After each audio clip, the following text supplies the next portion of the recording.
Night live on the late night tip.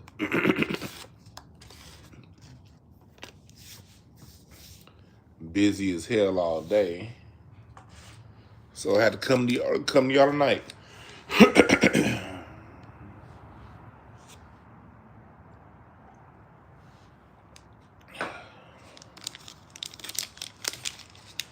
Come on in here, come on in here.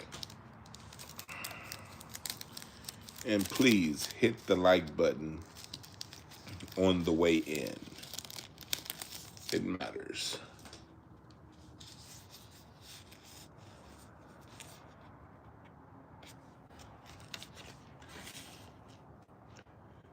What's up, Spirit Wonder? Yeah, run it up, run it up, run it up, run up them likes. Late night Q&A tip.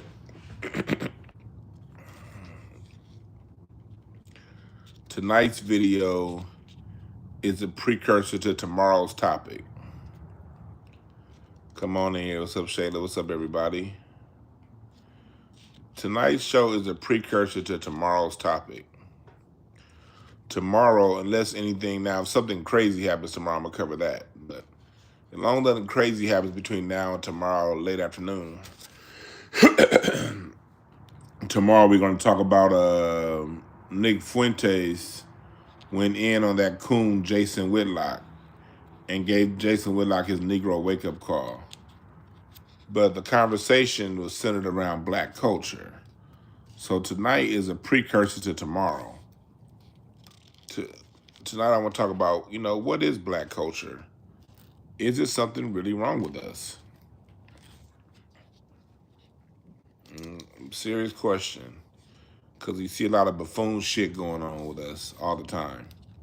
I was looking at a police chase today. It was some nigga that was in his drawers running from the cops. Last week it was a nigga that was in this big ass truck, stole a truck, a work truck, and plowed through Orange County. And I was like, damn, that was a nigga. And everywhere you look, there are always images of us doing something negative, doing something wrong. And it leads people to particular conclusions. So the question is, are these people right? Is there something wrong with black culture? Is there something wrong with us? That's the first question. Or are we just being framed? Or is this just a tactic? Is framing us in that way a tactic to being used? And if it is a tactic, why is it a tactic? And for what reason? You dig what I'm saying? You got somebody coming in here talking something. Nigga, shut up. I ain't even gotten into what I was talking about yet. Still stereotype. I ain't even got into what I'm talking about yet. Why don't you shut up and listen, nigga? God damn, I ain't even said my point of view yet. I'm just talking about what we see on the news, on the TV. And that's a fact. You watch any goddamn TV show produced by Tyler Perry, 50 Cent, Lee Daniels, Lena Waithe, we're going to be looking fucked up. What's up, Jeff? I bet Jeff Brown in the building. So I want to have this conversation tonight. You know?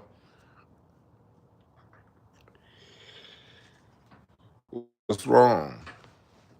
Because tomorrow we're gonna really break it down tomorrow. That's a good question, Rashawn Gray. Have we played into the narrative? And I'm glad you asked that question because that's more the second half of what I want to talk about. And because I do believe that we have most definitely. First off, what is culture? Culture is just what you do every day. That's what culture is. What groups of people do to well, you have individual cultures, you have cultures of a group, cultures of a city. We every human being is involved in multiple cultures at once. You got the culture of your family, you got the culture of your job, the culture of your city, your town, the culture of your state, the culture of your race, the culture as American culture.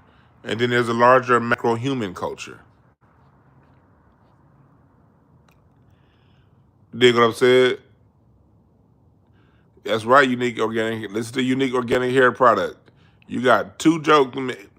If you crack two bad jokes, you are timed out for 5 minutes so you can think of something funny. If you come back with another bad one after that, you kicked off for the rest of the show.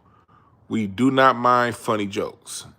But if you're going to repeat the jokes you've been saying since the fourth grade that wasn't getting you laughs then, you're out of here.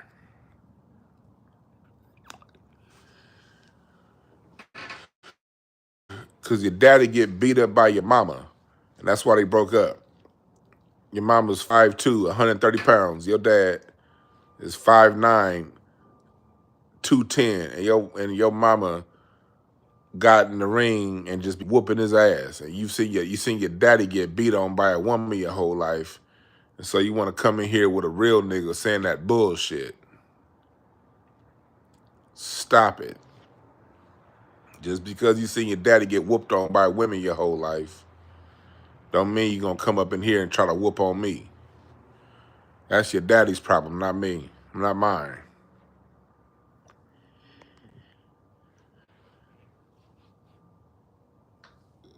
So, back to what we talking about.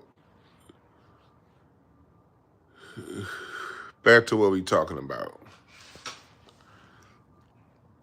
So, community moderation, chat participant, subscribers only. You got to subscribe to run your mouth. All right. So that's what we're talking about tonight. So what is culture? Oh shit! Here we go again. Here we go again. Here we go again. Is buffering?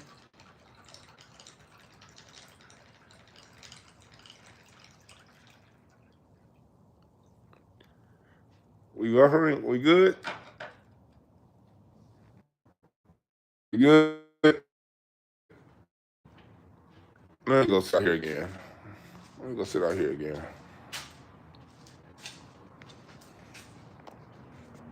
Let me go sit out here. So let's get started in 1 second. Let's get started in 1 second. Let me get closer to my Wi-Fi now. And then we can get started.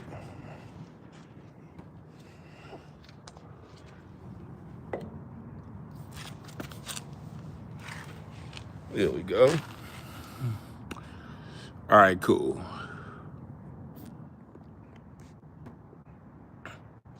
All right, cool. So this is what culture. So let's talk about culture. Black America has a unique culture, a very unique culture. And when I studied, minor in college was cultural anthropology. That was my minor. And college is where I first understood that Black Americans do have a very unique culture. We have a very unique culture, and they study us. And it's unique around the world. One thing that you'll find if you study anthropology, cultural anthropology, is Black American culture is the only subculture in the world that's the dominant culture for a country. The only one. Usually the dominant culture, the people that make up the dominant society, they decide what's cool, what's hot, and what's not. And the way things, the humanity of a society is usually decided by those in power, by the culture in power. Black American culture is unique from the point of view of the people not in power are the people who run the aspects of culture that the rest of the world gravitates towards. I don't care if you disagree, Ebony. That's fine. I'm talking about scholars. If you disagree, that's fine. I'm telling you what I studied in college. I'm telling you what's in any books that you'll read on. I'm not talking about what you're going to hear on the news. I'm talking about if you were to pick up any peer-reviewed journals on Black American culture, they'll all agree. This isn't even an argument in the scholarship world. So if you disagree in here, that's fine. Just understand that it doesn't matter. And that's with all due respect. So this isn't me having a discussion with anybody. I'm teaching. So the food in America is Black American, from macaroni and cheese to ice cream to potato chips. What is the food of California? The people talk about LA. What do you think of when you think of LA? People usually say burgers and fries. Well, the most popular burger fry place that really got California cracking was Fat Burger, and that was created by a Black woman. The music of America is Black American.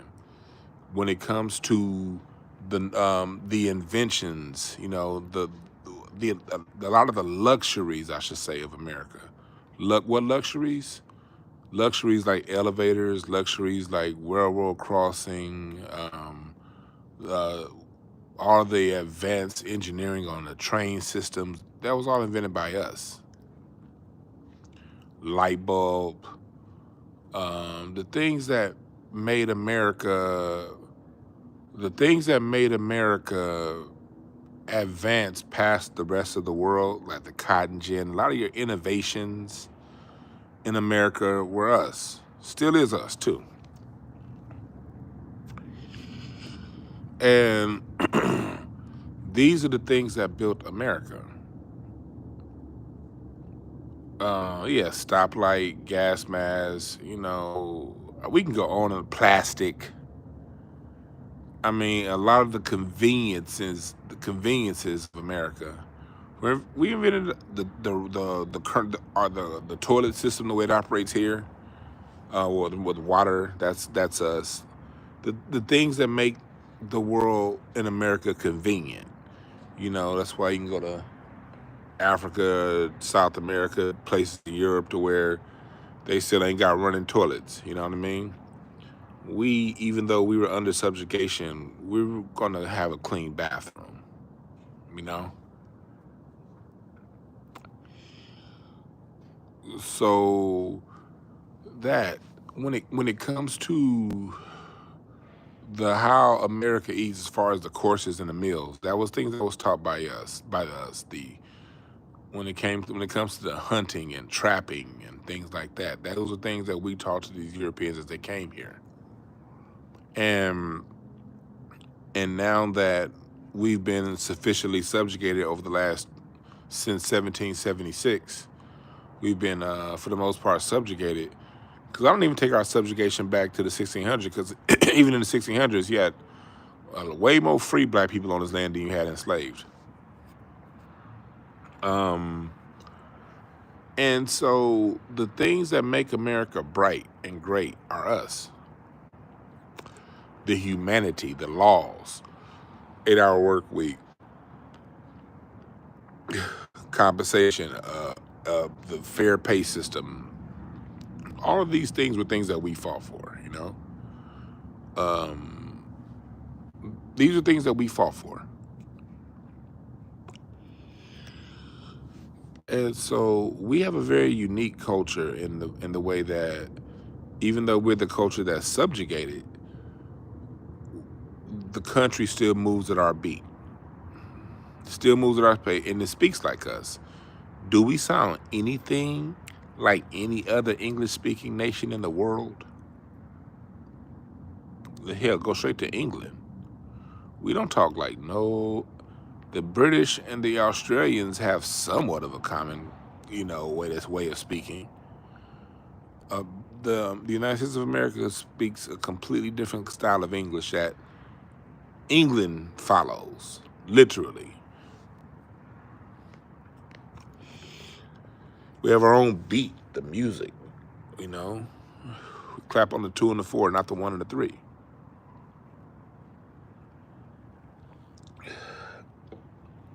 And when they say we built America, they minimize us when we keep it as slavery. It goes far deeper than slavery.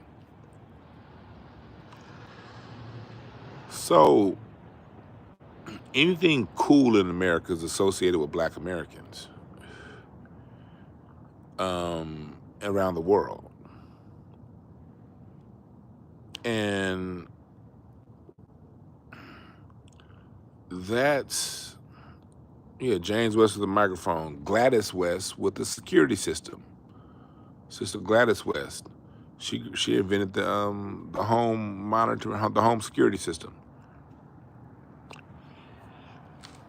So, with that being said, we get to a point to where now it's very common, and people around the world, people in around America, whites and non-whites, and a lot of blacks are, and when you listen to YouTube, you listen to even channels I like, it's always a what's wrong with us.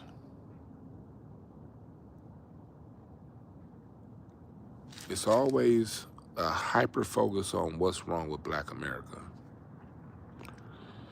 If we stub our toe, it's because we was running in the house. If we slip and fall, it's because we wasn't paying attention, not because somebody put a fucking banana peel down there. Like white folks, they'll throw some goddamn black ice on the road. Everyone know they put the black ice on the road, but they'll still trip on the nigga for slipping on the black ice. Why did you slip on that black ice? You knew that white man put it there. It's your fault.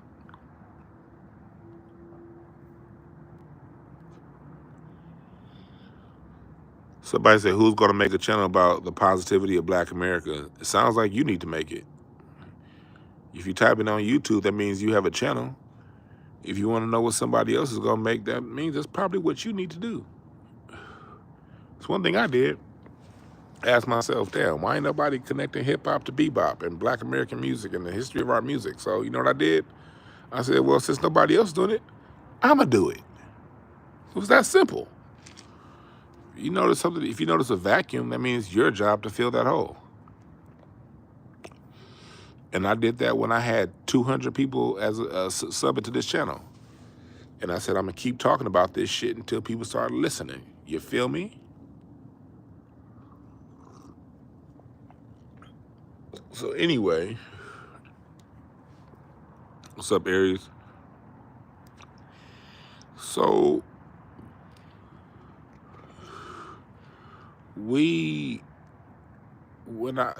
like Black America, we get framed, and it really started. I'm trying to go back and find this documentary. It was one of the Oliver Stone documentaries. And how you doing today? You have a good one. It was one of the Oliver Stone documentaries. I cannot find it. But because some books I got out of there, and they talked about when did the perception of Black America change. What's up, Kenneth Berry? Salute to you, my brother. And see, what you got to understand is the perception of Black America was very positive in 1860, 1870. When you go throughout the 1850s, all through the 1860s, 50s, 40s, 30s, 20s, 70s, 60s really, up until the Civil War, the perception of Black Americans were hardworking, humble, pliable meaning we'll follow direction, we'll listen to whatever the fuck they say, dedicated, loyal, clean. That's why they had no issues giving us their children. What happened was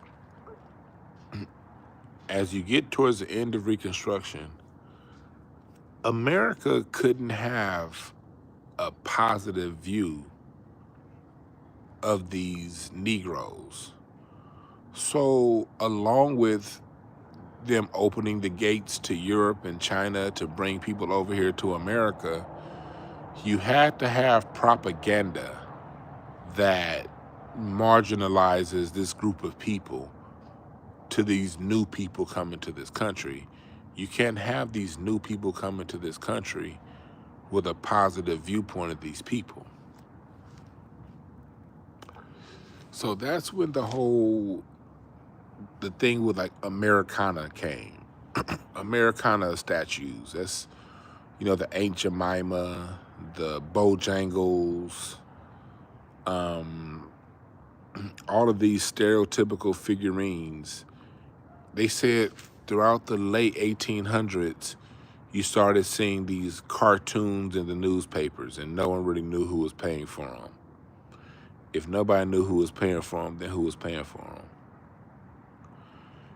They had mailers going out where people would get these things these mailers in the mail, these cartoons of the black savages, these black savages that would go around and rape white women and rob your neighborhoods and kill and steal and destroy.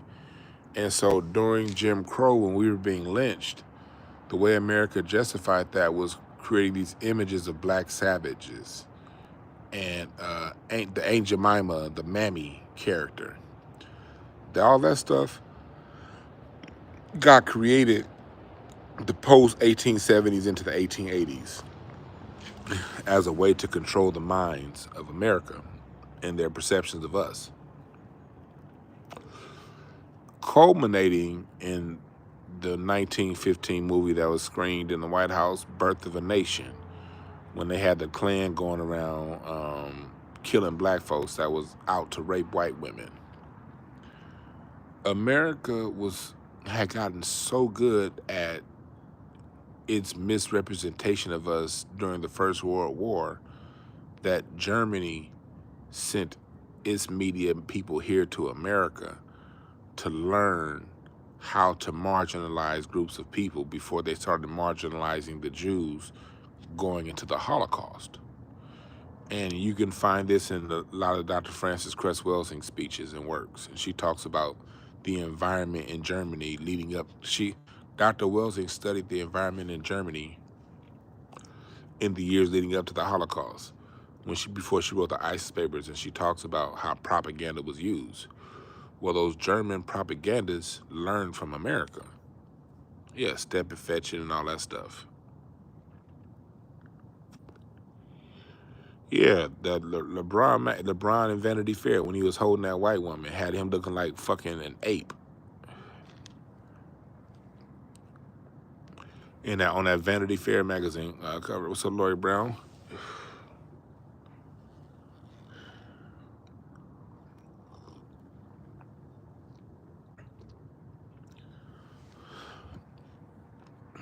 Jack Johnson. The Mann Act was created in 1910 for him. Put a black man in prison. You know, because you had to keep these shady images of us going. And America has been doing this nonstop since Reconstruction. A nonstop assault on us as a people. No matter how untrue.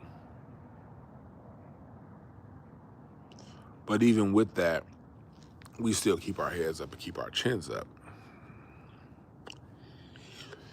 But a negative result of that is we have a very negative self perception of ourselves. If you see something happen, if you see one black person do something wrong, what are most black people gonna do? They're gonna say what we need to do. We need to stop being like this. We need to stop being like that. So we've taken on the beliefs that we are these savages that they portray in the media. And the imagery is ongoing. The thing is, it never stops. Not for one TV show, not for one TV commercial. The imagery never stops. Keeps going. It plays itself out through 50 Cent, the alpha male hulking figure that got all the heat for the black men and black women, but keep his nose so far up Eminem's ass he smells his esophagus. The black man that's a threat to other black people. I covered it just last week talking about Stephen A. Smith. Stephen A. Smith's co-worker, for those of you who didn't see, one of his co-workers at ESPN, one of the producers, said that Stephen A. Smith his job is to play the angry black man stereotype. No matter what no matter what you're watching, people have to play these roles. You got Jasmine Crockett playing the ratchet-ass senator. We need ratchets. You got to play they like having us be thugs, ratchets, mammies, angry, or gay. They have removed the intelligent black man from the conversation completely. Now, they'll give us a Mark Lamont Hill, they'll give us a Cornel West, they'll give us a Michael Eric Dyson, especially Eric Dyson go around saying, the proclivities of the vesicular anatomy, saying a whole bunch of straight up bullshit. Or they'll give you Thomas Sowell, somebody who's gonna, Jason Whitlock, Stephen A. Smith, somebody who's gonna say what the white supremacists can't say. And they, for the most part, Roland Martin, these are the people that they've replaced the intelligent black man with. They know who Dr. Claude Anderson is. How many times have you seen him invited on CNN and MSNBC? Think about it. Why is Scheherazade Ali? Why was Dr. Wellesley when she was alive? Why are these people never invited? Why are people like Dr. James Small's been around since the 60s? Why did we have to wait till Hidden Colors came out to know who Dr. James Smalls was? Think about it.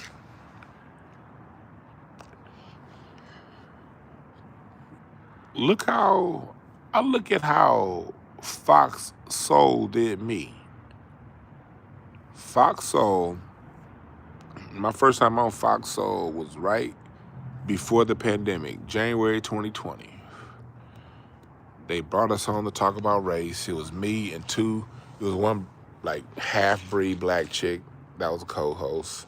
It was another one that was like one half Chinese, half black American. Another one was like Caribbean, and then it was me. I don't know if y'all saw the episode I did of Fox Soul. I know my earlier viewers did. I don't know. I have a lot of newer viewers now, so I don't know if y'all saw that episode of Fox Soul that I did. But they ended the show 20 minutes early because I was slicing and dicing those motherfuckers up. The show was supposed to be 58 minutes. If you go look, it's just 36 minutes long. That's a 58-minute show. They stopped it at 36 minutes. No, this is before Lori, not Tammy Mack. That's the last time. I'm talking about the first time I was on. It was back in 2020. This is when they were still on set. This isn't one that I did on Zoom. This is what I was in the studio. And they ended the show early because they were talking about black people. And basically kind of what we're talking about now. It's on this channel. If you guys just go on the channel and type in Fox Soul, I have it on here. Go look it up. Type in Fox Soul and you'll see it on this channel. Just type in Dewan B. Fox Soul. Just, search the channel for Fox Soul. It's back there. And so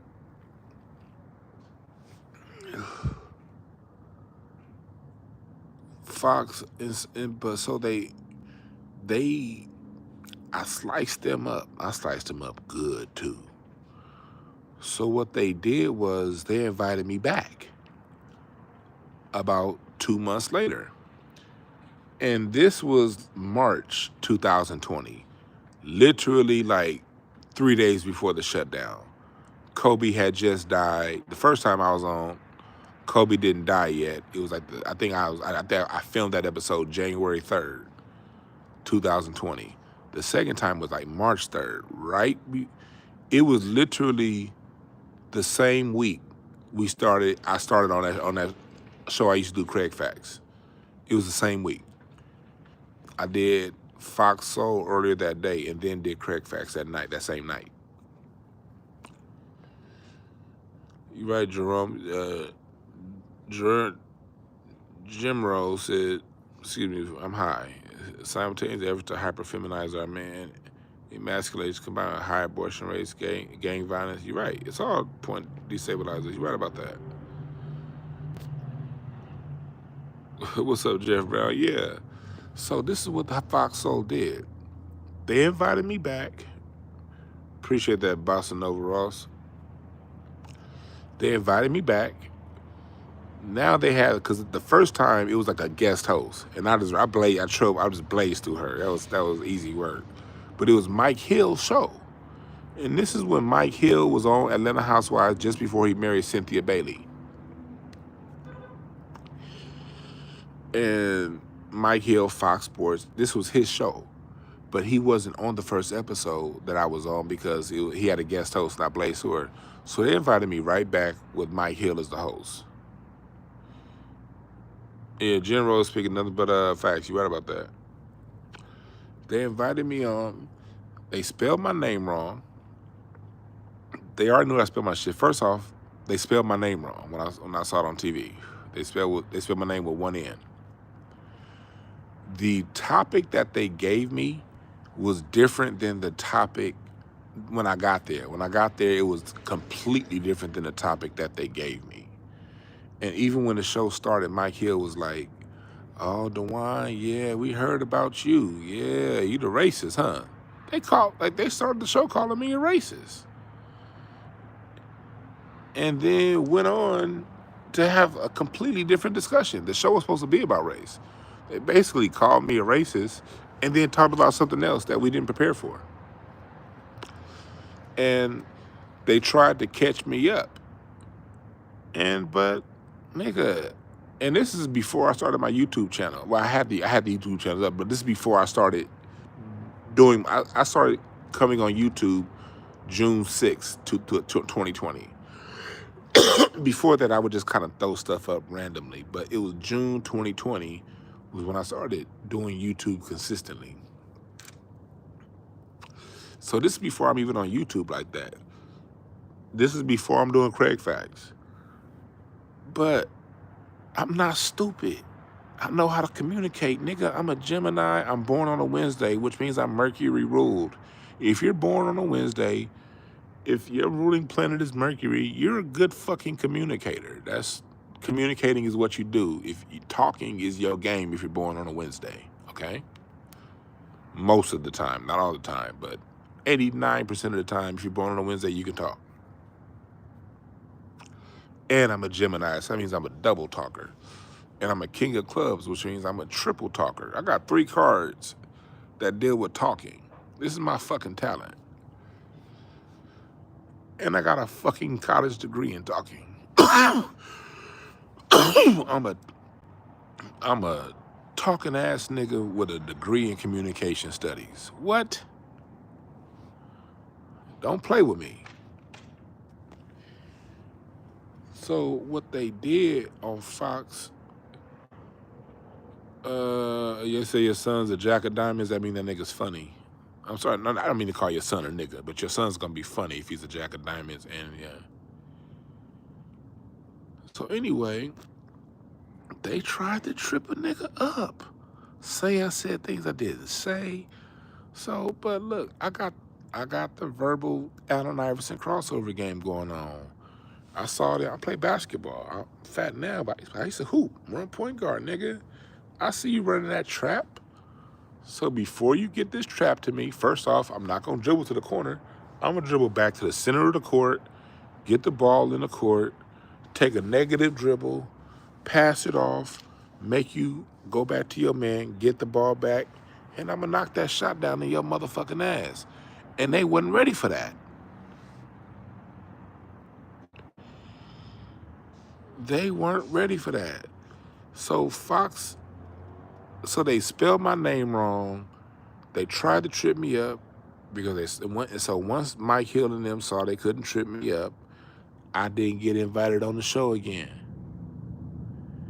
But salute to Nielle. I gotta have her on. Nielle's she's dope. She's dope. I used to do a show at the J Spot with her, with J. Anthony Brown, a political show with J. Anthony Brown. That's how I got my start talking politics with this. But Nielle, she's the person that books me on when I do the Shade Room. I did the Shade Room a couple weeks ago, and I tore their asses up too on the Shade Room. But she waited about 2 years, 3 years. 2023 comes. Now I do the Tammy Mack show.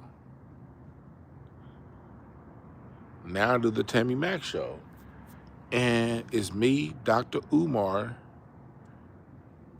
Cynthia G, and some fucking tranny. But I didn't know that was a tranny. I thought that was really a woman. And so did Dr. Umar. Dr. Umar's calling her sweet thing, sweet this, and lovely. He's been very respectful, like a gentleman. But it was just one of the situations where we started tearing them up. And I backed off because I really thought I was talking to a woman. And I have a certain gene in me. Even though Cynthia G is disrespectful and she said a lot of crazy things about black men, this was right around the time she said all black boys should be aborted. This is around that time. She's still a woman. And so there's a certain gene in me that no matter what goes on with a woman, I'm not going to treat them the same way I do a dude. I don't get reckless with women, but I generally recognize a reckless woman and steer far from her. I got vision. I see a reckless woman when I see her. I can feel the energy of a reckless woman. So to avoid that, I just don't fuck with reckless women. But when you're on a TV show, you got to talk to who you can talk to.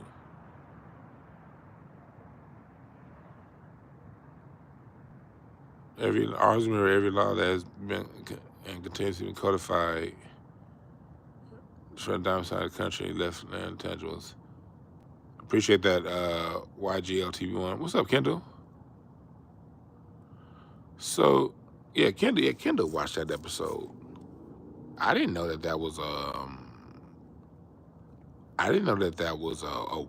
dude. Because if I knew that was a dude, I would have been far more reckless with what I had to say. But I thought I was talking to a woman. So I don't get reckless with women. And so, but if I knew that was a dude, I don't care if somebody identifies. I don't care what you identify. I treat people as to what you are. And so that thing could have been all a woman it is, and I would have still reacted like a man if I knew I was talking to a man. So basically, Fox Soul tried to embarrass me and Umar. And so what I did, salute to Corey Holcomb. Corey saw that bullshit, and Corey invited me on 5150. And this is the first episode. I had done 5150 a couple times already, but this was the first episode of 5150 at where they are right now. And rest in peace to Laylaw. Rest in peace to Gomac, man. Gomac was a good dude. Rest in peace, Gomac from Above the Law. I tried to interview both Laylaw and Gomac, and they both were like, yeah, nah, we don't do interviews. West Coast, they are the originators of G-Funk. Promise you that. Not Dre, not Warren G. The originators of G-Funk is Laylaw and Gomac. Above the Law. Now they both were the ancestors.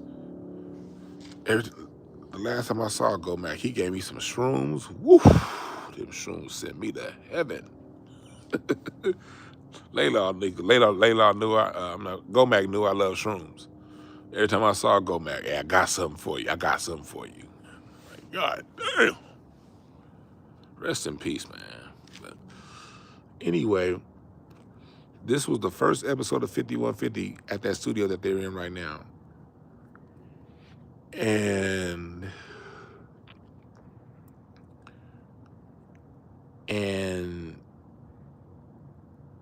Corey went in.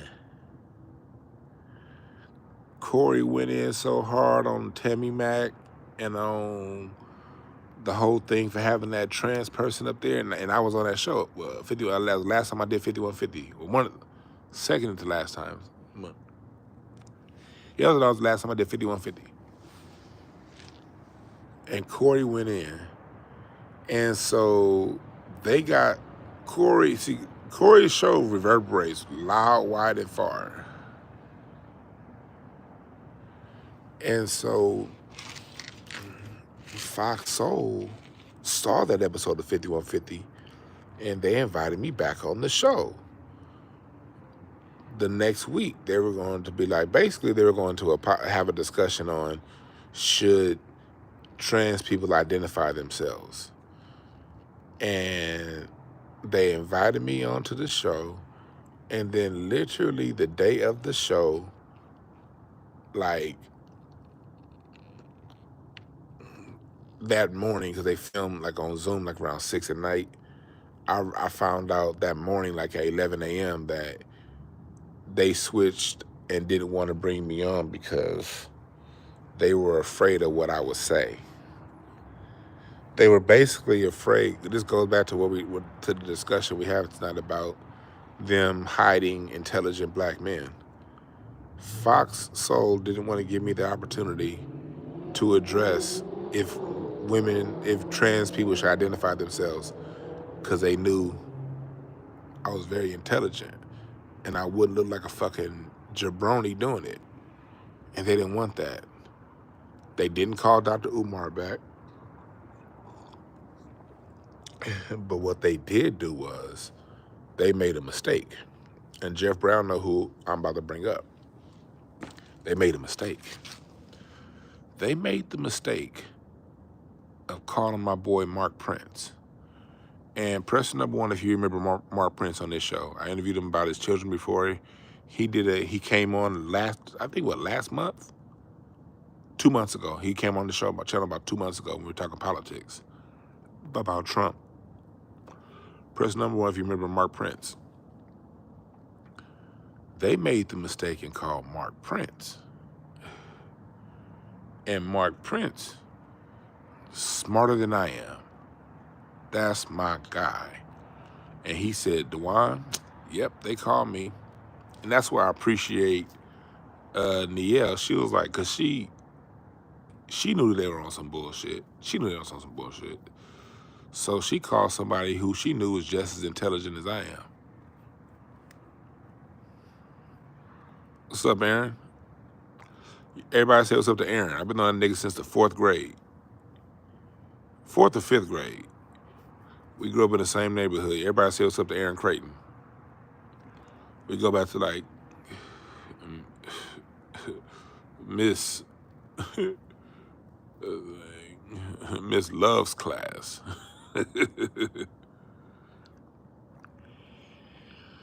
So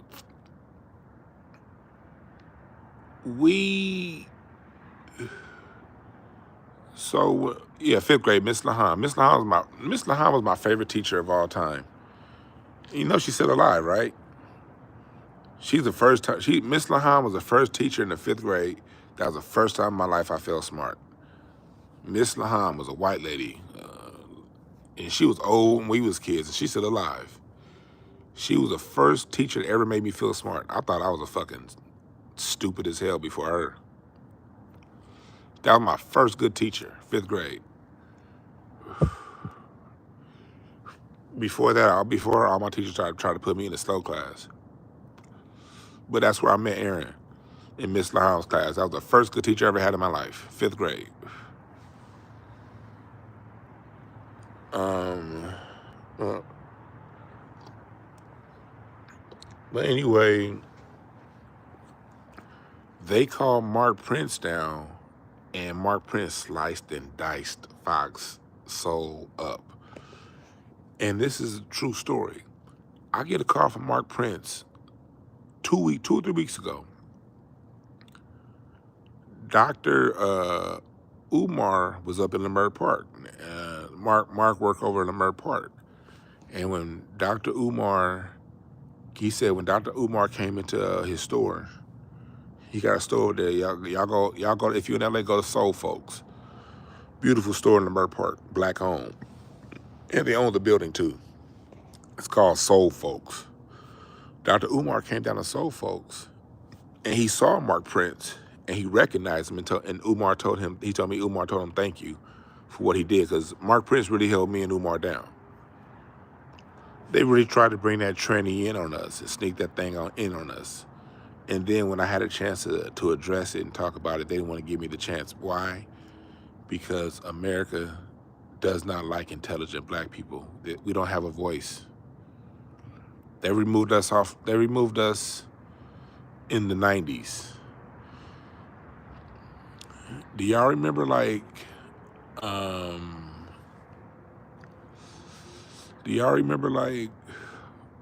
Donahue? Donahue would have on Farrakhan. He would have on Khalid Muhammad. He would have on Dr. Welsing, Scheherazade Ali, Sally Jesse Raphael. You could see Farrakhan on late night ABC News Worldwide at 10 o'clock at night. You remember that?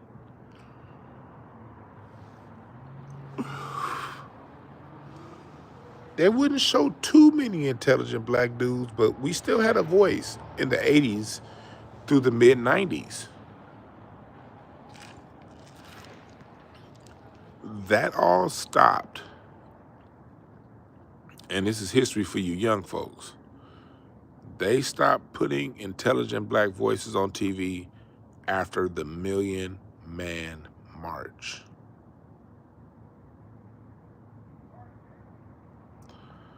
Don't let them fool you. The Million Man March changed things. It did. I saw it. White folks are never going to tell you when you won. Yeah, Sister Soldier. Rashawn, you were there? That's dope. Only thing I saw was Get on the Bus. Yeah, which was 90, 95. The Million Man March. That's when you stopped seeing Farrakhan on TV and you only saw Jesse Jackson and Al Sharpton. No more. Like when Claude Anderson first did Black Labor, White Wealth, you did see him go on some TV shows. Not after the Million Man March. You stopped seeing Khalid Muhammad. Khalid Muhammad was all through different hip hop songs. Tupac, Ice Cube. You stopped hearing all that shit.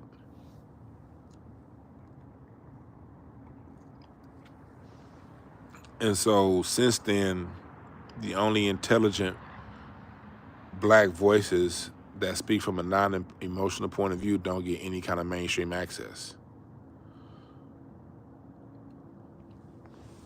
So we get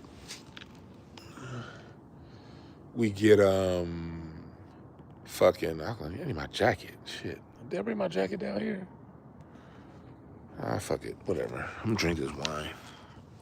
I don't feel like going inside.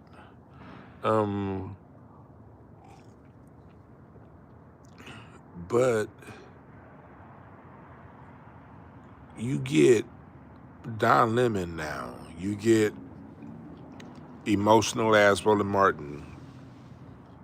You get the eloquent soliloquy, bicentennial, supercalifragilisticexpialidocious, motherfucking Locious, motherfucking Michael Eric Dyson.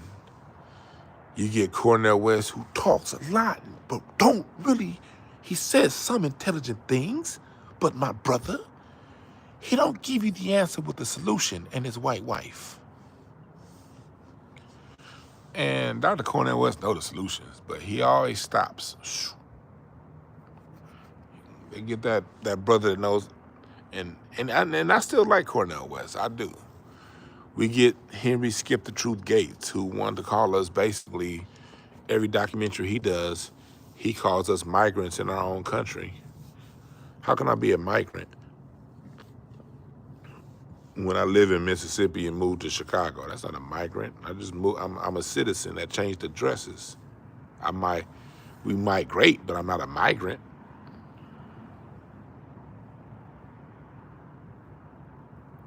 Hell yeah, what? Hell yeah, Cornel West knowledgeable, but sold out. Yeah.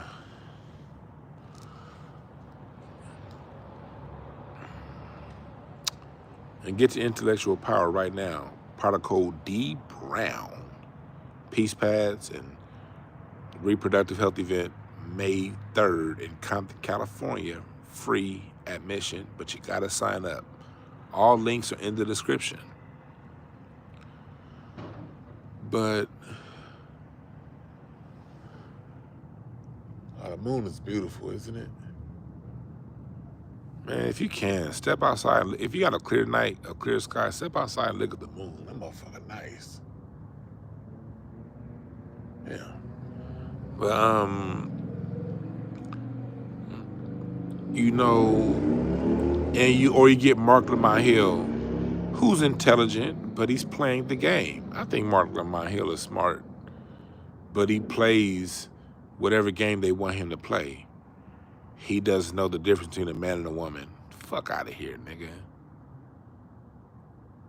So you get Mark Lamont Hill, who is intelligent, but he's basically an emotional wreck.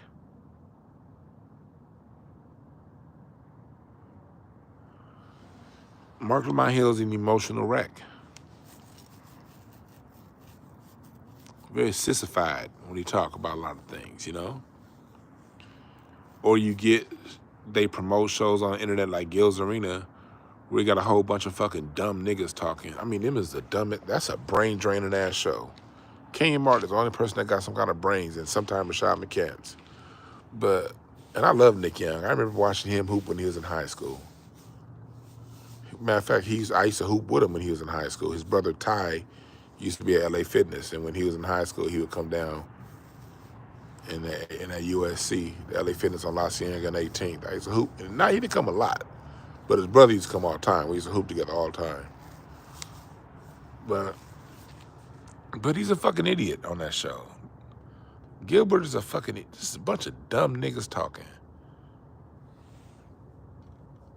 You know, they push. Yeah, Nick Young means well. I'll roll with that. Nick Young means well. I'll rock with that. But you got that, or you got they let a class clown like Charleston White get promoted in the algorithm. You know, Charleston White. You know what you see what he be on. There's a whole bunch of loud talking out of both sides of his mouth. You know, in the mainstream we get Jay-Z and Puffy. Everybody, them niggas are scumbags. They've been scumbags since a long time ago. And that's why some people in the industry that's coming at Jay-Z right now, because he's been a scumbag for a long time. Beyonce's been a scumbag on the business tip with a lot of artists for a long time. Puffy's been a scumbag. So they push these scumbags to the front. And this is what gets, so even the most clean amongst us don't get pushed. And the ones that are degenerates, they get pushed to the front and they get fattened up like Judas goats. Wait till niggas start telling the truth about LeBron. See, it's the reason why I talk the way I talk about LeBron James. I knew somebody that played on the Cavs the year after LeBron left, and I talked to some of the people who worked in Cleveland. And I saw it with my own two eyes, and I heard the stories from the people who played with him, and heard other things, and I've seen other things, and other rumors that keep kind of just, yeah. And if you know, you know. But if you're under the spell of the media, you know, LeBron's your daddy. And that's for a lot of you niggas. That's why I go so hard on you sorry ass niggas that be thinking like that. Not because I don't love you, because I know that you too fucking smart to be falling for just because the media, if the media is glorifying any nigga, I promise you it's baked in, they got something on this nigga. Because when they knew Bill Cosby was a creep. I remember when I was 9 years old watching CNN with my father. We were watching Larry King, and Bill Cosby was very open about, yeah, we used to call it the Spanish butterfly or whatever. And you put it in the girl's drink and she woo. I remember Bill Cosby saying that when I was like 9 or 10 on an interview with Larry King.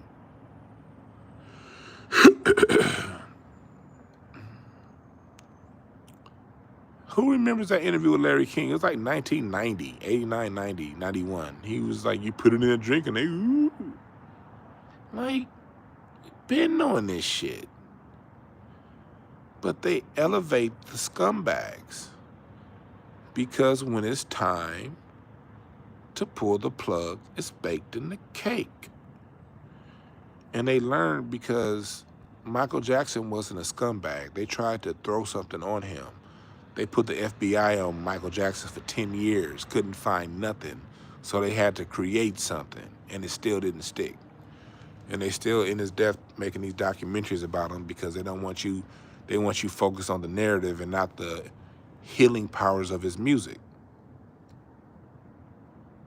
Michael Jackson's music heals. It's the highest vibration. Michael Jackson's music is of a higher vibration than most gospel.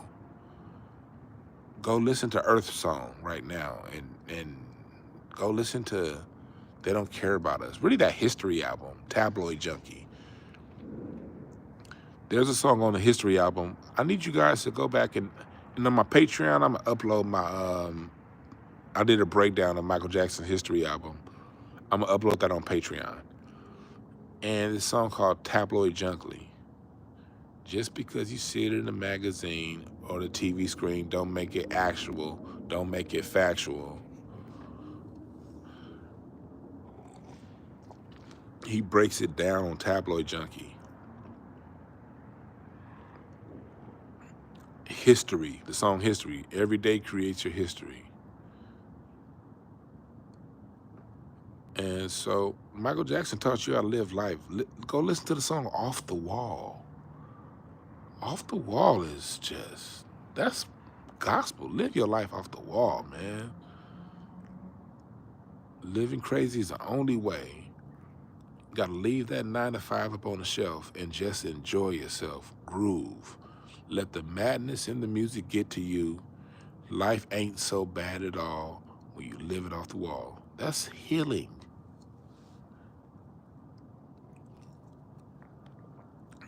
That's right, Jay Sean. That's about all I listen to, too. So,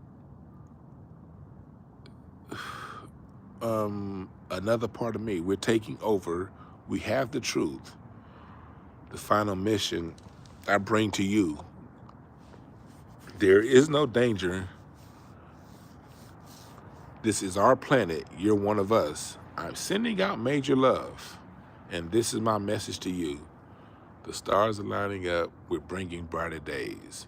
They're all in line waiting for you. They basically, what Michael Jackson told us was like, look, man, line up with the people that you line up with and get to working, get to action. The universe is with you. When you act, you get the universe's protection when you act. He was telling you that.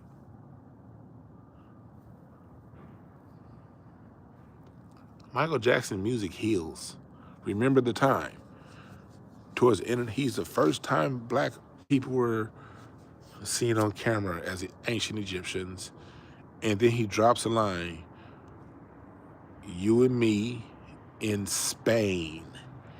Michael Jackson, with that one line, was telling you, you ain't gotta go way back to ancient Egypt. Look at what was happening with the Moors. Because if you look at the Moors, you'll see who invented the piano, the harpsichord. What we now call classical music. That's Moorish music. That's black, now it's swarthy. That's me and you. Michael Jackson told you that in Remember the Time. He pointed you to Egypt and Moorish Europe.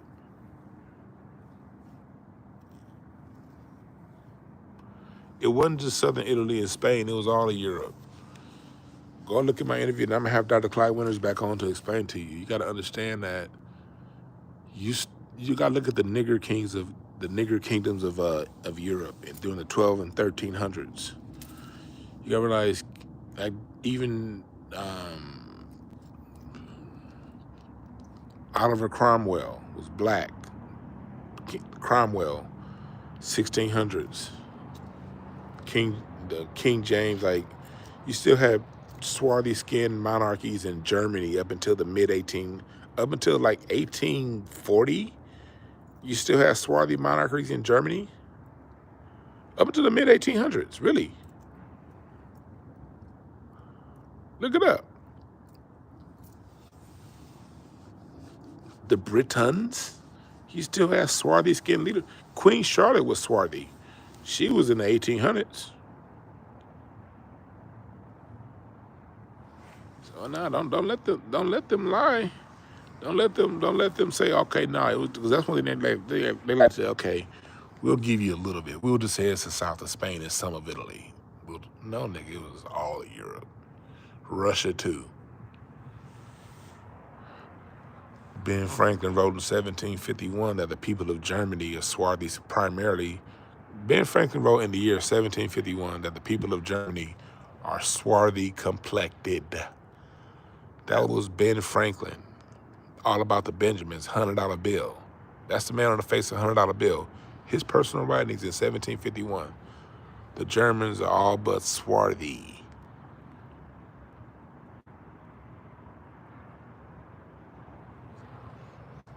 That's how you find the truth. What were they saying then? Not what you're telling me now. Tell me what was, quote something they said then.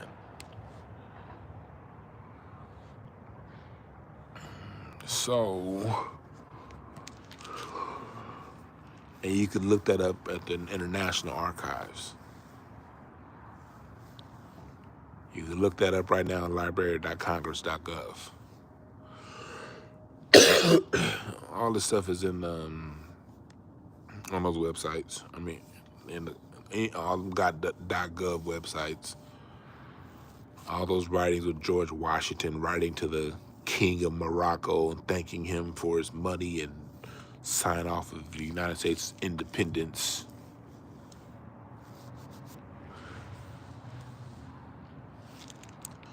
But I digress.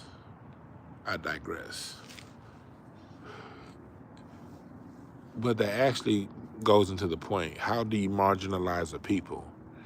You don't tell them all these good things about themselves. You hide that. You hide people, the Tchaikovsky saying that the classical music of America is through the blacks and through jazz.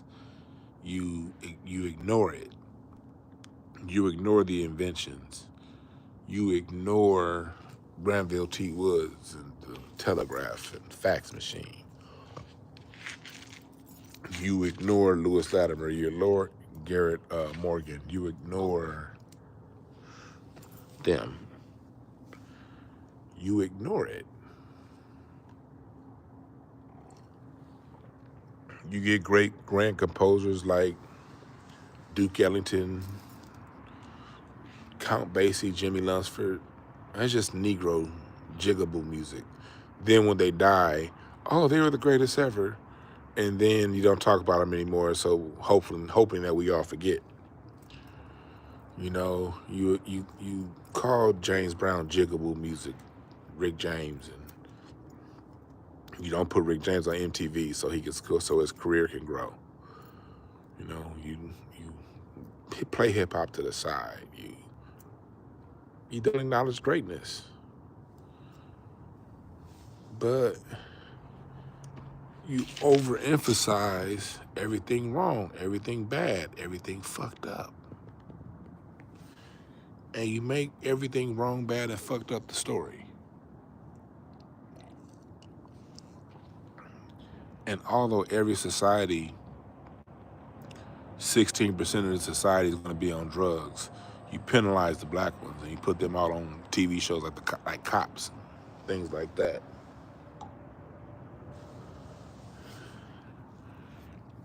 You have everybody fucks up every day of all races, but you disproportionately put our images up there, and you ignore the greatness. You ignore the first female A&Rs for a major record company came from Motown. It's always a black company that puts women in positions of power and control. You forget VJ Records. You don't mention the fact that VJ Records, a black-owned, brother and sister-owned record company out of Chicago in the 1950s, they're the ones that discovered and released the Beatles. You don't talk about that part. You don't talk about the fact that the Beatles had, for their first hit, they had to do a remake of the Isley Brothers. Ronald Isley is still living. When was the last time you seen him acknowledged? Hell, even with us. I'm disappointed in my generation. My generation to say R. Kelly's the king of R&B and Ronald Isley's still living. Ronald Isley's first R&B hit was at the beginning of R&B. And he just had a hit 2 years ago. Look how we are. The white supremacy is so bad, we don't really take time to fully acknowledge our greatness. The Isley Brothers are still alive. Jimi Hendrix played with the Isley Brothers. Eric Clapton played with the Isley Brothers when they toured Europe. Eric Clapton said that was his first major gig, was playing the Isley Brothers gig in Europe. Elton John played with the Isley Brothers. Jimi Hendrix got his start there. Like, they were self-produced. Everything was in-house. They had their own label, self-produced. And they put out, especially that run they had with once Chris Jasper joined. Fuck that noise. I heard some shit drop. You know how that go.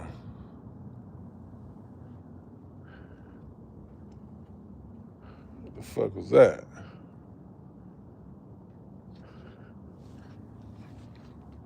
I'm gonna walk around to the front. But he said Rocky creeping. I'm gonna walk around to the front, nigga. It be all kind of critters, but it be all kind of. I got not what do you call it? Not coyote. I got coyote problems over here, for real, for real.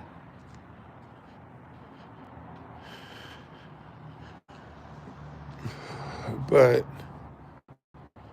when it comes to like us, we don't even want to acknowledge somebody like a Ronald Isley.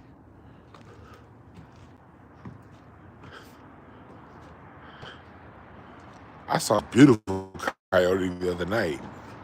That shit, I was like, what's that? I was like, that's a big ass dog. Nigga, this coyote, I was like, God damn.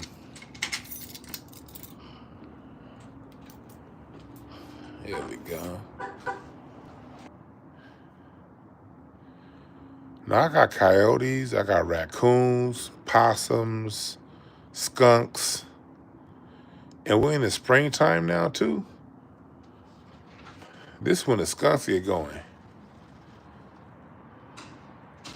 He said that was DJ Vlad creeping. But think about going back to that fact, people will literally, and I have no issues with R. Kelly, you know, I saw when R. Kelly dropped Age Ain't Nothing But a Number with Aaliyah, I was only like 13 or 14 and I saw that bullshit then. So I ain't got no excuses for nobody that still listen to him. Now they want to play all high horse. You knew R. Kelly wasn't shit when he did Age Ain't Nothing But a Number. You knew he wasn't shit then.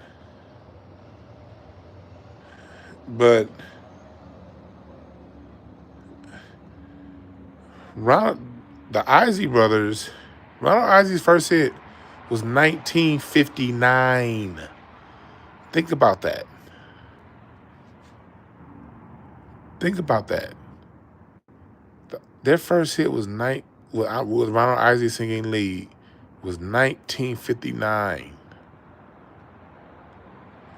and it was the Beatles covering the Isley Brothers, which on a black-owned record label is what gave the Beatles their start.